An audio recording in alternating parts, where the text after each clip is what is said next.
Why You Should Be a Communist by Harry Pollitt.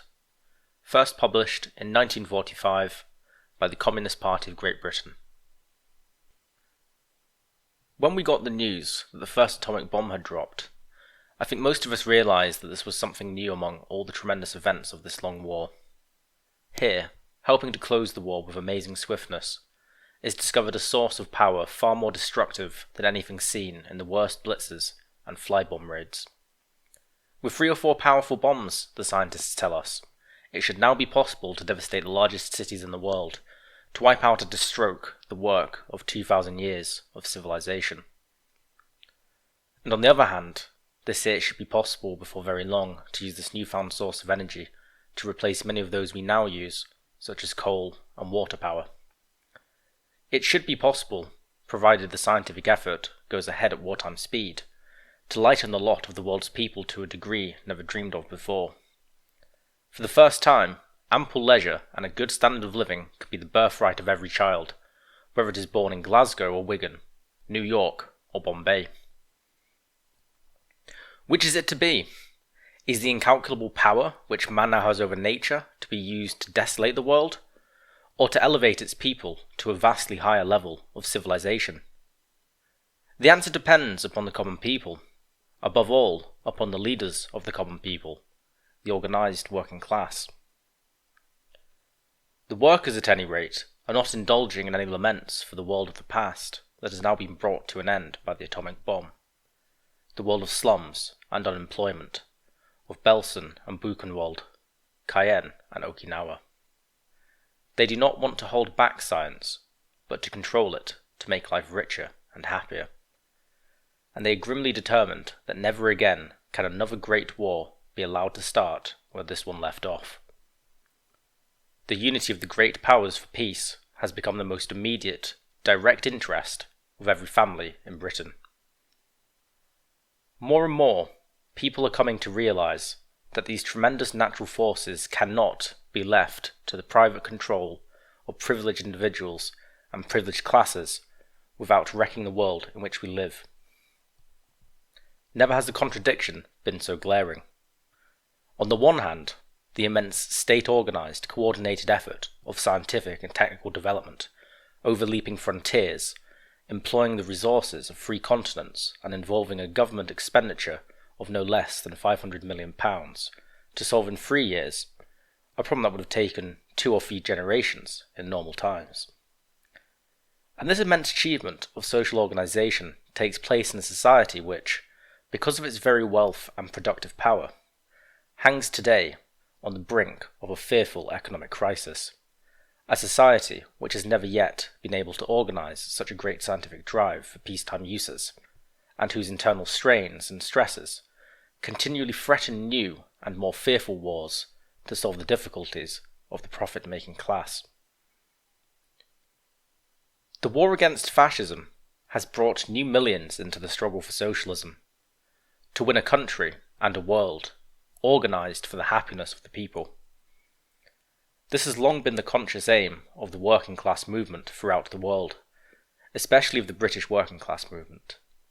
The results of the general election in Britain marked a tremendous step forward in the people's understanding of this need.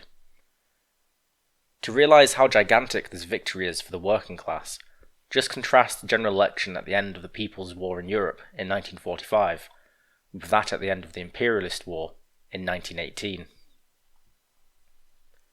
In 1918, the Tories swept the country.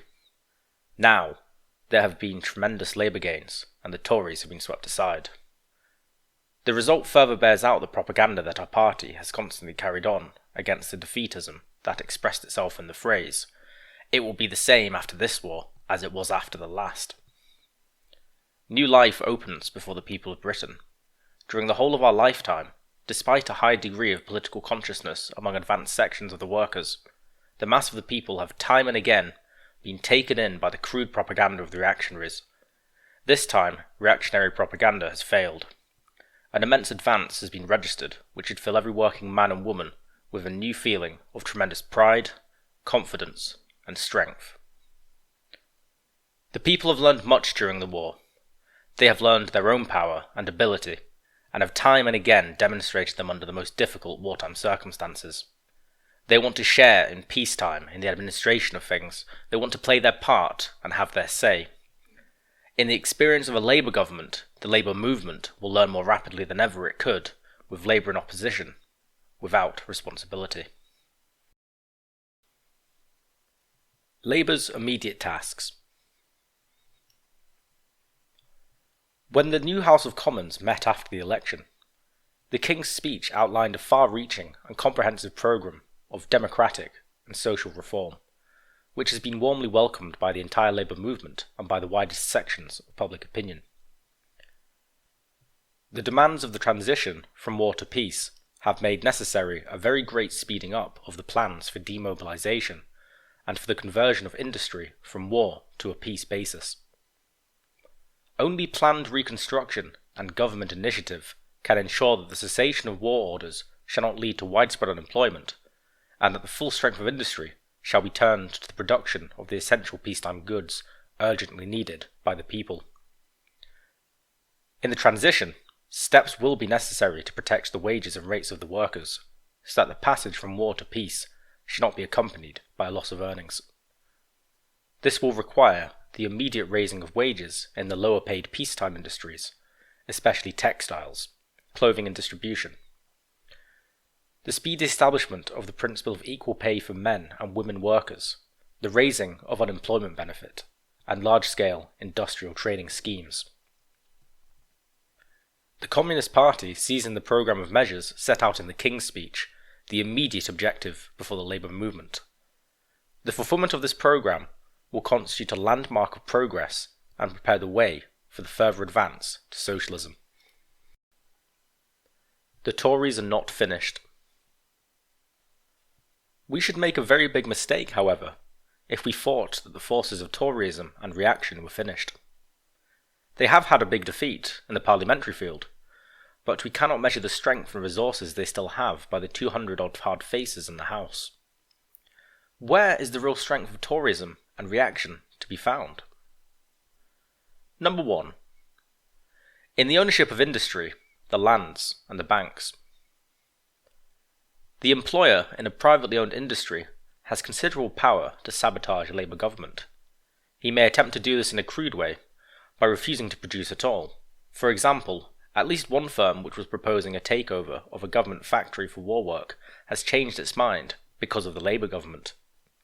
Or he may obstruct measures of price control, provoke the workers, or go in for speculation and make the switch over to peacetime production more difficult. Number 2. In the control of the machinery of the state.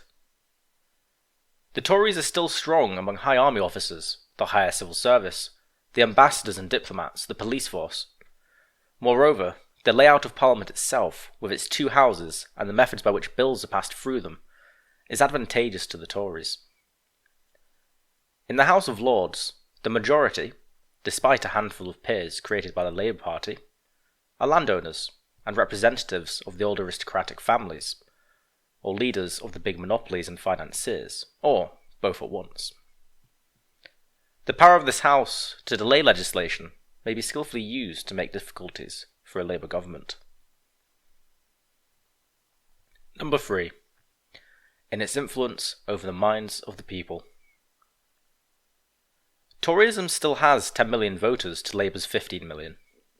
Despite its grim record, the poverty and suffering it has brought to the people, culminating in this war which could have been avoided, Toryism still retains an important influence which it would be most foolish to think has been eliminated forever. The Tories will make every effort, using their command of press, radio, etc., to strengthen this influence and play on all the difficulties which confront the Labour government, and on all the pressing problems of the people to try to regain power. Number 4. In its powerful allies abroad. Defeated on the home front, the reactionaries will make every effort to use their powerful friends, for example in Wall Street, against the Labour government. The sudden ending of Land Lease is a case in point. The fact that this is against the national interest is no guarantee that the Tories will not endeavour to take advantage of the new difficulties it has created. They have had a bad shock. Wherever they look in the world, they see the old kings and aristocracies weaker, the big capitalists discredited, and the working people pushing them aside and getting on with rebuilding their countries. They see the socialist Soviet Union, which they had gambled on Hitler to destroy, now stronger than ever before in economic and military power, and in the support and admiration it has won from the working people in every country. They hoped that Britain and the USA, the two strongest capitalist states in the world, would at least stand firm as a bulwark against the wicked spirit of freedom that is sweeping the world. The election victory of Roosevelt in the States was a setback to their plans, but that they might explain partly by his popularity as the war leader. They have no excuse for not understanding the British general election results. The Tories cannot realise their weakened position, and just because of that, they will fight all the harder to prevent the Labour government from being a success. For if it is successful, if it carries out its programmes and deals firmly with capitalist resistance, the result will be something that has never been seen in Britain before, and there will be no swing of the pendulum back to the Tories. This is the main thing to understand, that the old, bad, oppressive forces in society never give up, never accept defeat, but have to be continually fought and crushed by the government and the people, in whatever form they try to reassert their power. Already we can see the caretakers reporting their new action stations. Mr. Churchill to the opposition front bench, Sir Andrew Duncan back to the chairmanship of the Steel Ring, Lord Woolton back to Lewis's stores, Lord Levers to be the chairman of William Corey, the rank-and-file Tory MPs in the safest Tory seats, City of London, South Kensington and Bournemouth. Hastily posted to the Lords in Mr. Churchill's retiring honours list to make room for more fancied fighters. Churchill opens up with an attack on the Potsdam decisions in which he himself participated. On the other side of the Atlantic, the reactionaries are sharpening their knives too, those whom the fearful power of the atomic bomb only encourages in their dangerous game. Already we have the US government objection to the provisional Bulgarian government as too communist, and to the methods of the forthcoming elections. We have a sharp fight in the UNRRA because of the support given to anti-Soviet elements. We have an open tendency, even referred to by Governor Lehman, to withhold supplies from UNRRA so as to avoid helping communist governments. And we have the Land-Lease bombshell. No one can foresee just how the Tories will manoeuvre, in what order they will play their cards, on what issues they will try to make an unscrupulous appeal to the people. But we know enough of their past methods to be sure that they will try a great many methods and lines at once. They have, of course, some power of straight, direct, economic sabotage, but that means sticking their necks out in a way that is rather dangerous so soon after a smashing Labour victory at the polls. It is an invitation to the Labour government to deal summarily with the obstructors as would have been done during the war. We can expect that while quietly working with one hand to make the working of labour measures difficult by every form of obstruction, BMA on the health bill, for instance, or building rings on houses, with the other, the Tories will be endeavouring to cajole Labour to keep its decisive measures and policies in cold storage. One thug may give prudent advice to the Labour government in its own interests, not to give way to extremists, not to go too fast, not to get in tow of the dangerous new governments in Europe, and at the same time his confederate may be creating difficulties in industry or the city, or advising American business friends that Britain is too rocky to be given credit. No doubt some employers will be more provocative than ever, and the Tories will seize any opportunity they can to accuse the workers of holding up Reconstruction and the Labour government of being unable to control the situation. On the other hand, there are undoubtedly some business circles who in their own immediate interests will wish to get on with Reconstruction, to build up a stable Europe, and to cooperate with the USSR. How numerous this section turns out to be will depend, above all, on the firmness with which the saboteurs are handled by the Labour government, and the determination with which it leads the nation in international cooperation. It is no use denying that there is already a profound disappointment over two aspects of the policy of the Labour government which the Tory opposition is using to full to help create doubt about whether or not the Labour government is going to fulfil the programme outlined in the King's speech. First, the slowness of demobilisation, and it must be noted that the pressure of the Labour movement, which voiced the feeling among the forces, helped the government to reconsider its policy and led to a big improvement in the rate of demobilisation. Second, the alarm with which Mr. Bevan's statement of foreign policy was received. It caused consternation in the working class and progressive movement all over the world, and gave a stimulus to reaction everywhere to raise its ugly head. The Labour movement has expressed its dissatisfaction with this policy on Greece and Spain, but as yet, the Labour government seems to be more influenced by the Foreign Office than by the movement. It is not accidental that since the speech was made, the situation in Greece and Spain has grown more acute, and there has also been a growth of anti-Soviet propaganda, in which the Daily Herald is at once the leader and inspirer, so far as Britain is concerned. The breakdown of the Ministers' Conference in London was, on the surface, due to the failure to agree on procedure. But behind this was the issue of policy. The Soviet Union was fighting for the carrying out of the Potsdam decisions to root out fascism, while the United States and Britain, still led by the Foreign Office, were fighting against the safeguarding of democracy in liberated Europe. The role of the Communist Party. The situation today calls for the most intense political work by the labour movement among the people, and the most active interest by the people themselves. It is not the time to sit back after the effort of marking a ballot paper and say, now we'll leave it to the chaps on top. The people themselves have to organise to defeat the employers' sabotage, to sustain and support the Labour government, and to guarantee that its programmes carried through. We in the Communist Party are confident that the British Labour movement and the British people have the power and ability to deal with all the problems that arise and to solve them in the interests of the great majority. The housewives who stood up to blitzers and V2s will not panic because of a temporary cut in the clothing ration or a threatened shortage of spam, provided they understand the reasons and accept them as sound and fair, and see a real policy of equality, of sacrifice for rich and poor alike. But to ensure success, we require a stronger labour movement, stronger trade unions, more political experience and understanding on the part of the people, and therefore, above all, a stronger Communist Party. Why do we say this? What is the special role of the Communists? Why does Labour, with 12 million votes and 390 MPs, need the Communists, and more Communists, than we have today? To answer this, we have first to explain what the Communist Party is, why it exists, and what it does. The Communist Party is part of the working class and the labour movement. Like that movement as a whole, it works for socialism.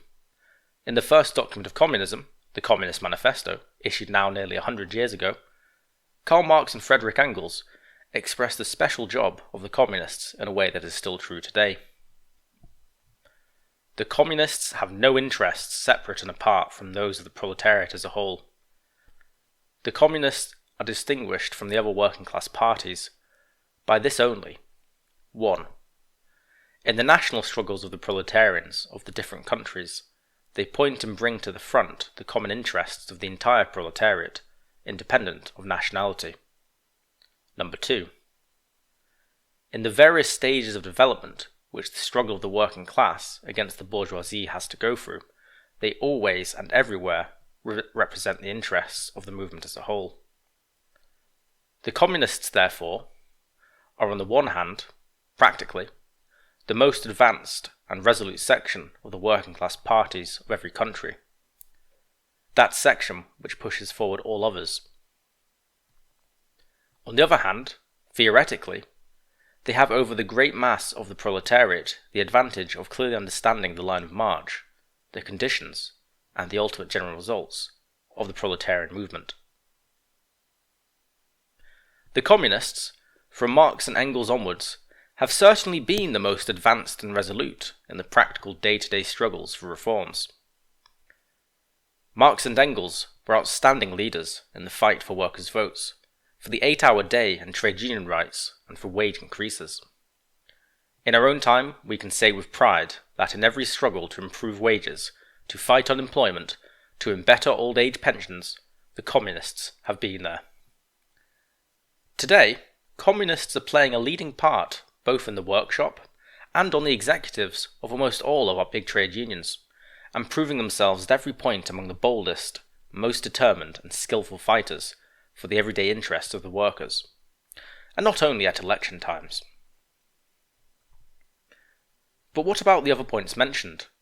Does our movement need an organisation that will point out and bring to the front the common interests of the entire working class, not only in this country, but in the world? Does it need a body that can clearly understand the line of march, the conditions, and the ultimate general results of the proletarian movement? We believe it does need this, very seriously, indeed. The Labour Movement. In the course of their long struggle for a better life, the British workers have built up a great variety of organisations for different aspects of the fight. The first to develop were trade unions, trying to limit exploitation and to bargain collectively about wages and conditions. Then came the first cooperatives, aiming to protect the worker against the private monopoly of trade. Much later, the trade unions began to feel the necessity not only for Liberal members to put their views on labour questions in Parliament, but for independent Labour members of their own. And out of the coming together of trade unionists and the small active groups of socialists and Fabians, the Labour Party was born. Thus, the British Labour movement today is the product of a long and complicated history. Its strength has always lain in the recognition of the need to bring the great mass organisations, particularly the trade unions, into politics, and it soon developed a broad-based electoral organisation. At the same time, from the very beginning, the movement has been the scene of many political conflicts between those in its ranks who reflected the ideas of their capitalist surroundings, and those who put forward an independent working-class policy for transforming society. The movement has long felt the need of a core of clear socialist thinkers and political workers to unite and give direction to its work, and also organisations to train and develop such thinkers. Without this, there could be no effective common policy. Instead of a united line based on the interests of the working class as a whole, there would be sectional policies, divisions between workers in Britain and those in the colonies and abroad. There would be no way of carrying the movement forward from victory on a single issue, such as the Taff Vale case, to victory on a wider front and towards socialism. In the early days, various bodies tried in their different ways to supply this socialist leadership: the Social Democratic Federation, the British Socialist Party, and the Independent Labour Party, and all of them had successes to their credit in bringing to the active young trade unionists a deeper understanding and the inspiration of socialism. Yet none could fully supply the consistent, all-around leadership needed. It was the most serious, advanced, and self-sacrificing leaders of these organisations, together with shop stewards from non-parliamentary bodies such as the Clyde Workers' Committee, who in 1920 came together to found a communist party in Britain. They did so in the belief that the labour movement could only win through to its great objectives, resisting all sabotage and corruption by the Tories and capitalists, if the active socialists in its ranks were organised and disciplined as the Bolshevik Party in Russia had been, and if, like the Bolsheviks, they were armed with a consistent working-class theory, enabling them to judge events in relation to the fight for socialism. A new kind of party. In order that this work could be effectively carried out, the communists had to organise themselves in a new kind of party. The first great model of this new kind of party was the Bolshevik Party of Russia, founded by Lenin, the party which led the Russian workers in the Great Revolution in 1917, and which has continued to lead and guide them in the building of socialism. Why do we say the Communist Party is a new type of party? Firstly, because it bases all its practical work upon a scientific understanding of events, on the closest study of the past and present experiences of the working class movement in a whole number of countries, in which all its members, and not just a few leaders, take part. The scientific method of theory is founded in the first place on the teachings of Karl Marx and Friedrich Engels, who themselves lived mainly in England and learned much from the first English socialists, such as Robert Owen. It has been greatly enriched and strengthened by the new experiences of the working class movement since that time, especially by the experiences of Russian communists, led by Lenin and then by Stalin, who were able to add the knowledge gained in the winning of power and construction of the socialist order. What is this Marxism? Marxist theory does not lay down that the movement towards socialism must always develop in the same way in every country and at every time, but it does give us an understanding of the general laws of that movement. Marxism shows that there is no use expecting the clashes, depressions, and poverty which arise from capitalism to disappear because of the greater wisdom of all classes. For example, the mere horror of the atomic bomb will not prevent its being used. The only way to end the contradictions and conflicts in society is for the working class to become stronger, to become the ruling power, and to lead the mass of the people to build a classless society. Marxism also shows that the workers can only succeed in this task if they are able to take leadership of all sections of the people who suffer under monopoly capitalism and unite them in the fight against the power of the capitalists and their hangers-on.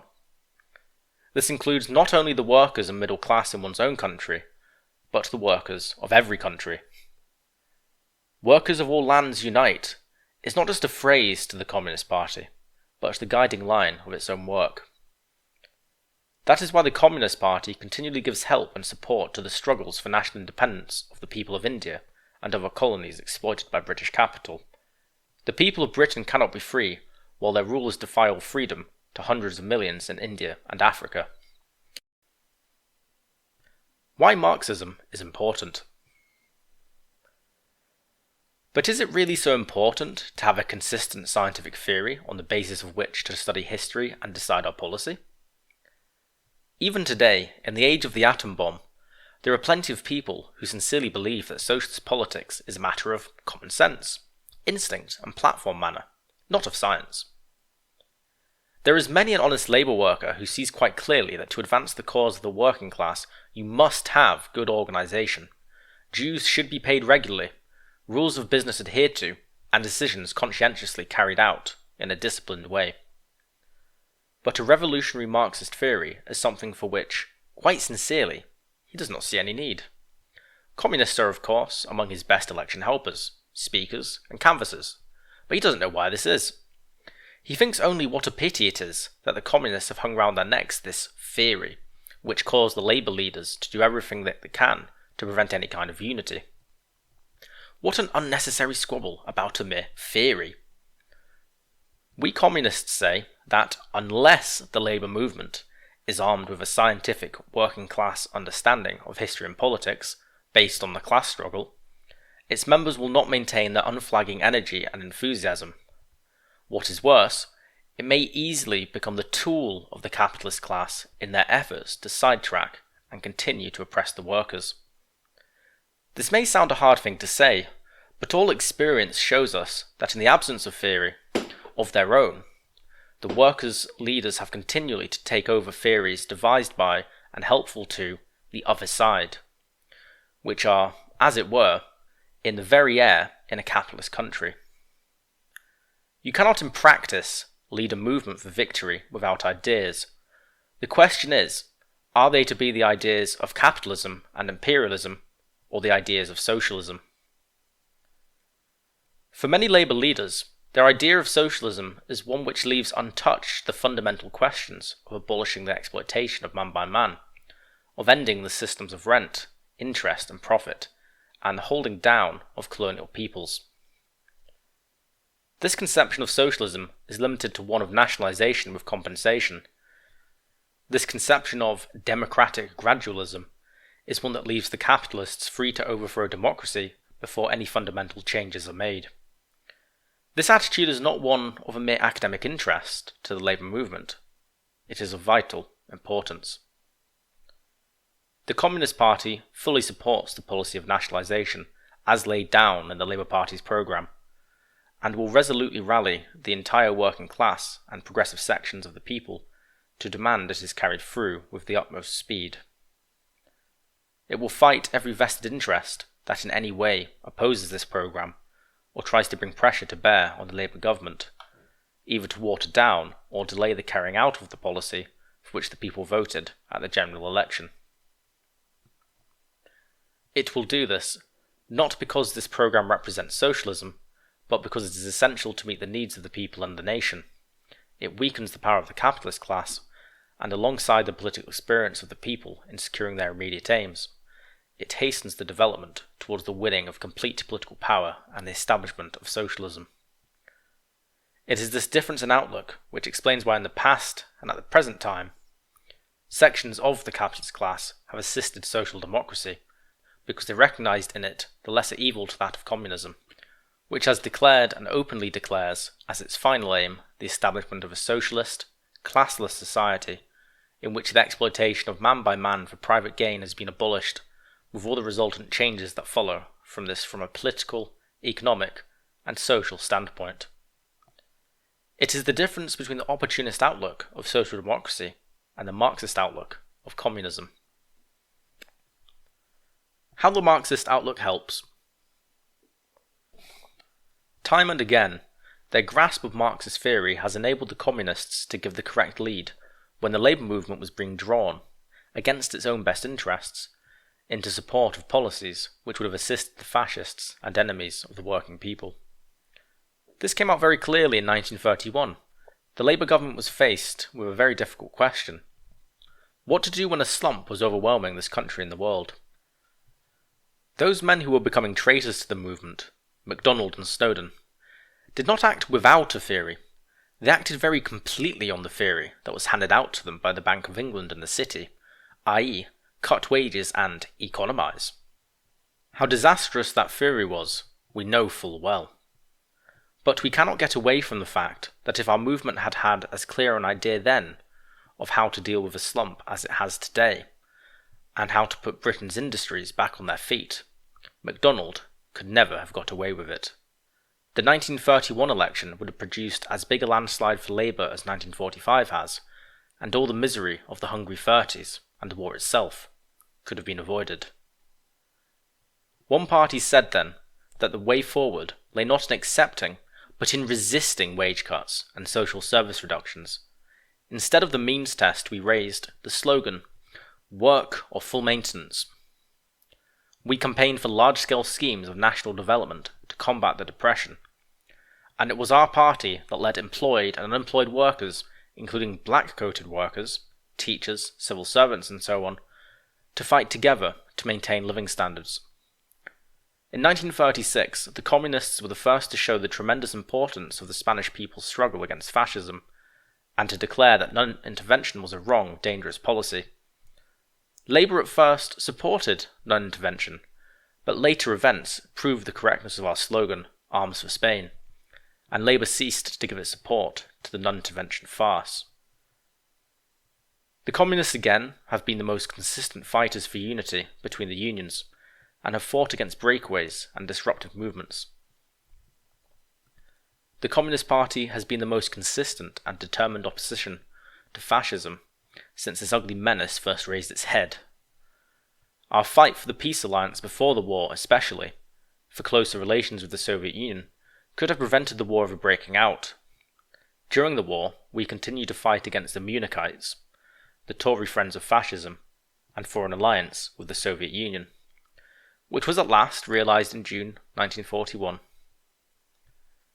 We strove might and main to increase production, give real responsibility to joint production committees, strengthen factory, shop steward and trade union organisation, so that the victory over fascism could be speeded up. In factory and armed forces, our members set the highest example by their work and endurance, their courage and sacrifice. Our fight for the opening of the Second Front was a great political campaign that roused and steeled the morale and capacity for self-sacrifice in demanding a form of military strategy that could speedily end the war in Europe and save countless precious lives. The events following the opening of the Second Front proved how correct our policy was.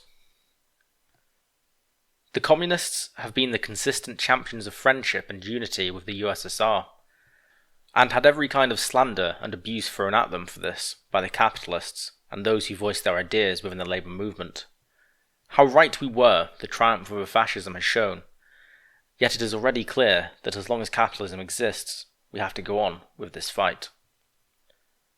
A very clear and very tragic example of the wrong kind of theory has unfortunately been given recently by Mr. Ernst Bevin in his first speech on foreign affairs. In this speech, he attacked the new democratic regimes in Hungary, Bulgaria and Romania as replacing one kind of dictatorship by another, and he upheld the Vulgaris government in Greece, established by the use of the British armed forces against the force of Greek anti-fascists. He denounced alike the use of the force by the fascists against the mass of the people, and the use of force by the people's organisations to suppress the fascists. But, in Greece, he supports a government based precisely on the use of armed force against the people, and British armed forces at that. Nor does he, apparently, understand at all what has happened all over Europe, where the old state armed forces and police allied themselves with fascism, and in the fight to smash fascism, the people have had to create their own people's armed forces and people's state bodies, partisans, local resistance councils, etc. All this revolutionary initiative and energy Ernst Bevin calls a habit of lawlessness, and he asks the European people to learn from the conduct of general elections in Britain, where we have never experienced German occupation, and consequently have never had to shoot our Kislings, and where the fascists still remain concealed in strong, prepared positions. Such a conception of democracy can only isolate the British government from its best friends, and help those who want to see it fail. To try to conciliate the most reactionary American monopolists by attacking the new governments in Europe is a line which must weaken the international workers' movement, and which must therefore end by weakening it in Britain. The British Labour movement needs the Communist Party, needs Marxism, to fight against the point of view that for the immediate convenience of Britain, we can afford to sacrifice the workers of Yugoslavia or Bulgaria, or even our close friendship with the USSR. It needs the Communist Party to fight against all tendencies, by whatever leader or member they may be expressed, to use the British Labour movement to carry forward the aims of the reactionary monopolists in Britain and USA, and prepare the way for another war. The Communist Party wishes to become affiliated to the Labour Party, in order that it may help to strengthen it and carry out the policy the nation voted for at the general election. Communist organisation. The Communist Party is a new type of party also in its organisation and its methods of work, which are based on the aim of helping forward the struggle of the workers on every front, both inside and outside of Parliament, and all the time, not only at elections. The Labour Party in Britain, on the other hand, has been almost entirely focused on the winning of elections, though we hope that in future much more will be seen of the new MPs in the constituencies. Labour councillors have done a great deal by their work on local councils to improve the lot of their fellow workers, but they have not always seen the need to arouse the initiative and support of the workers who elected them. Thus, they have often been hamstrung. Because it was organised to help carry on the struggle in every way, the Communist Party in Britain was able, even when it was much smaller than it is today, to initiate and lead great campaigns in which millions of workers were involved. For example, the great marches of the unemployed against the means test for works and wages before the war, the rousing of the whole labour movement in support of the miners in 1926, against economy cuts in 1931, the organisation of the British Battalion of the International Brigade and the raising of volunteers to fight in its ranks, the mass resistance of the East London workers that barred the streets to Mosley's black shirts. Without these campaigns, we would not have had the smashing Labour victory of 1945. Our party has been able to carry on such work as this only because it is an organised body, in which every member is actively working under the guidance of the party to bring into the common struggle the workers he meets in the factory or office, and the neighbours he meets in the street or over the garden fence. Today, the party must be able to explain and influence people not only in its own political meetings, but wherever they meet and discuss their problems. in trade union and professional organisations, social clubs, cooperative organisations, and in the fish queue of a morning. It must be able to show the workers, the housewife, the professional man, the farmer, the student, how to win their own future by helping and supporting the policy of the Labour government. This is not only a matter of propaganda. By organising to make their own lives a little easier or happier, to defeat a greedy employer or a grasping landlord, or make the borough council get a move on with blitz repairs, the people also learn who are their enemies, learn to make use of their Labour MPs, gain confidence in the united strength of the Labour movement for the next stage in the fight. This work can only be done by a party which recruits the best members of the Labour movement in every walk of society, organises their work and gives them a continuous and thorough political education training for the job they have to do. The Communist Party carries on more political discussion in its ordinary everyday meetings than any other party, and these discussions are not general and abstract, but deal with the burning questions facing the people and the daily experiences of the struggle. In such discussions, as well as in special political schools and educational classes, the party is able to study and learn from the experience of the whole Labour movement, to criticise and correct its own mistakes, and to work out the up-to-date strategy which will help the Labour movement to strengthen itself and weaken the big, business and fascist forces. Unions united with government. The need for a strong party that can unify and rouse all sections of the Labour movement is today overwhelming. The Labour Party and the Labour government will, above all, need the active fighting assistance of trade unions and all organisations of the people to carry its policy through. We have fought and won the election on a programme, and a good programme. It is now the duty of the workers to help in thinking out the detailed application of Labour's programme. Ministers have shown that they are going to ask for this cooperation, and as Sir Stafford Cripps has said, the whole reputation of the trade union movement will be at stake. In the period of the previous Labour governments, there were serious differences between the trade unions and the government. We can already see the reactionary forces endeavouring to work up and play upon similar differences today, in relation to demobilisation for instance, and to drive a wedge between the two sections. We are confident that this time the differences can be avoided, and that the trade union movement, having grasped the line of march, will play its part in meeting any obstruction from the employers, and in finding ways to overcome difficulties. We base this confidence especially on the part the Communists will play in the leadership of some of the most decisive trade unions, combining the struggle for their members' wages and conditions with the wider aim of strengthening and carrying forward the working class movement as a whole. Let me give an outstanding example of how this can be done. In the leadership of the miners, Communists such as Arthur Horner, Abe Moffat, and hundreds more in local miners' lodges have won a high place. Their positions have been won and maintained, despite all attacks, by the service they and their party have given to the miners in 1926, in the dark days of unemployment and victimization that followed, and in the bitter uphill battle for trade union rights and conditions in the 1930s. During the war, the Communists have been among the foremost fighters for a decent minimum wage and living standards for the miners. At the same time, they have fought boldly and untiringly to get the coal to defeat fascism, no matter what provocation the coal owners might resort to, and throughout the whole period of more than 20 years, they have spoken, written, and worked for national ownership of the mines and one national union for mine workers. Today, as a result of the victory over fascism and return to Labour to power, nationalisation has at last become law. There are 39 mining members in the House, but it is not enough to pass legislation about nationalisation. It is essential to get the coal at once to enable Britain's peacetime industries to get going. Otherwise, big business would seize the chance for a comeback. To get coal means mobilising the miners to do the job. There are no magic solutions. The coal has somehow to be raised from the same poorly planned, obsolete pits we had 2 months before.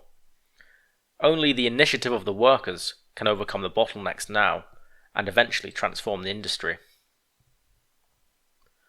The Minister of Fuel and Power, Mr. Shimwell, has set a very good example in consulting the organised workers on how this problem should be tackled. He has cut away the bureaucracy and red tape of absenteeism, investigators, and group directors, and has given the miners' organisation responsibility of ensuring all-out effort. The National Union of Mine Workers has welcomed the opportunity to make its full contribution, realising that its working members on pit production committees and in the workplaces are the only people who can make sure the coal is got. It is giving them every assistance and encouragement. There is to be a great national campaign in which the miners' MPs will take part, stressing the political importance of getting the coal so that a Labour government, which the miners helped elect, can do its job. In each region, the union will have a special production officer to deal with the practical problems and requests of the pit committees and lodges. Nationally, the whole campaign is to be in charge of a national officer. The man selected is the communist, Arthur Horner. The success of the campaign will depend to no small extent on what is done to help it forward by the Communist Party in every mining area in the country. I have described this experience at length because it is an outstanding example in so many ways. First, the close unity established between the Labour Minister and the organised workers. Second, instead of relying on a bureaucratic machine handed down from the coalition to get the results, the opportunity is given for the mass of the workers themselves to use their energy and practical initiative to solve the problem. This is the way in which democracy can be given new life and meaning. Thirdly, the role of the Communist Party is clear, not only in the new scheme, but in all the varying struggles that have finally brought us to the point of nationalisation. It is not a question of leadership separate from the Labour movement, but rather of a party that can unite and coordinate all that is best in the movement, because it fully understands what is involved in the fight. In one form or another, according to circumstances, this is the example the Labour government will need to follow in its dealings with industry, including non-nationalised industries, and just as the work of the communists helped to give life, enthusiasm, and constructive direction to the drive for war production in the aircraft factories, their work will be essential in the switchover and the fight for full employment now. It is not just a one-way process of getting the workers to do what the government asks. It is just as important to organise the workers to let the government know what the people need and demand in the way of jobs, wages and conditions, for instance. In this way, the unity of government and people can be maintained, and the enthusiasm shown in the election made to drive the wheels of reconstruction. This is the way to avoid any disillusionment and swing of the pendulum, which would be so dangerous in the present situation. Why a separate party? Friends in the Labour movement often say to us, "Your ideas are good, your keenness and organising abilities are splendid. You have exceptionally fine leaders in your party, but why are you outside the Labour Party? Why don't you dissolve your separate organisation and come inside the Labour ranks? We should welcome you and you could do far more good." We understand the sympathy and friendliness that often lies behind these remarks. We too wish that the communists were allowed to do their work as members of the Labour Party, to represent their unions at Labour Party conferences, to sit as Labour members in Parliament as Labour councillors, to take part in forming Labour Party policy and so on.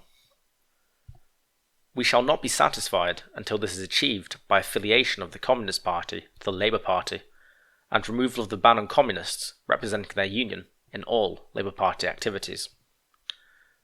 Our fight for affiliation to the Labour Party is not some political manoeuvre through which a numerically smaller party can prolong its existence through being affiliated to the Labour Party, but because we believe that the Communist Party has something to contribute to the Labour Party that will assist it to win members and strengthen its local organisation in exactly the same way as the Communist Party has done in relation to trade unionism. We want to have the opportunity of helping to unify and strengthen the whole labour movement, and through this, guarantee for the people the winning of peace, as they have already won the military war over fascism and reaction.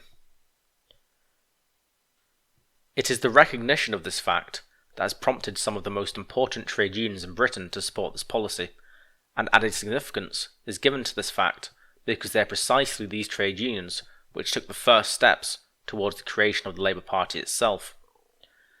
They now wish to see the Communist Party affiliated to the Labour Party, because they know, on the basis of the contribution it has made to strengthening workshop organisation, shop stewards, and trade unionism as a whole, it can make a similar one on the political field also.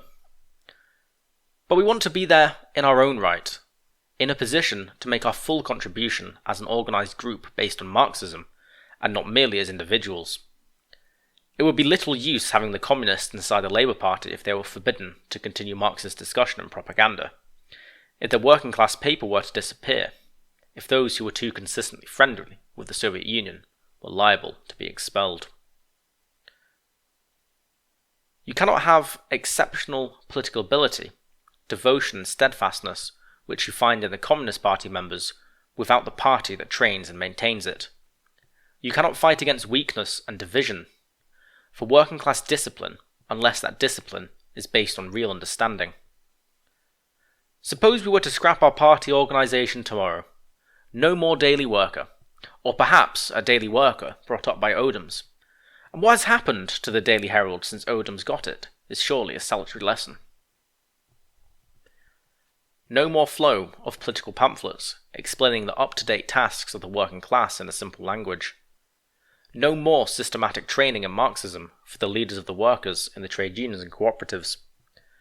No more communist campaigns to mobilise the people in relation to housing, fuel saving, production. No clear, united conviction and policy binding together the different sections of the labour movement. What would happen? For a short time, some of the most conservative-minded leaders might enjoy the unwanted silence of their members, the lack of constructive criticism. But very soon, a situation would lead to a happy hunting ground for Toryism and fascism. Instead of constructive work, support, and helpful criticism, you would get cynicism and division among the workers, which the Tories would play upon to the utmost. You would get the movement exploited for a time by the Tories for their own purposes, then broken up and cast aside. You would get the British labour movement forced into conflict with other countries. We do not mention this as a serious prospect. There can be no question of the Communist Party dissolving itself, for this would not help, but hinder, working class unity. On the contrary, we are already strengthening our party ranks by the addition of many active people in the labour movement, who have experienced and admired our work in the general election, and who realise the need for that work to be carried on more widely than it is today. There is no greater honour in the labour movement than to be a member of the Communist Party. Joseph Stalin stated at Lenin's funeral, "There is nothing higher than the title of member of the party, whose founder and leader is Comrade Lenin." It is an honour that we are not prepared to relinquish, even if we are offered the alternative honour of more easily becoming Labour councillors or MPs. The Labour movement will realise in time that it needs communist councillors and MPs. The more surely if we do our work in the spirit of those who have gone before and who have not seen the great victory we now experience. It is communist discipline, understanding, and political training which enabled our brother parties under Hitler, occupation in France, Yugoslavia, Norway, and Italy to organise, despite fearful terror and mass executions, the tremendous movement of resistance to the Nazis and to win the respect and confidence of millions in these countries.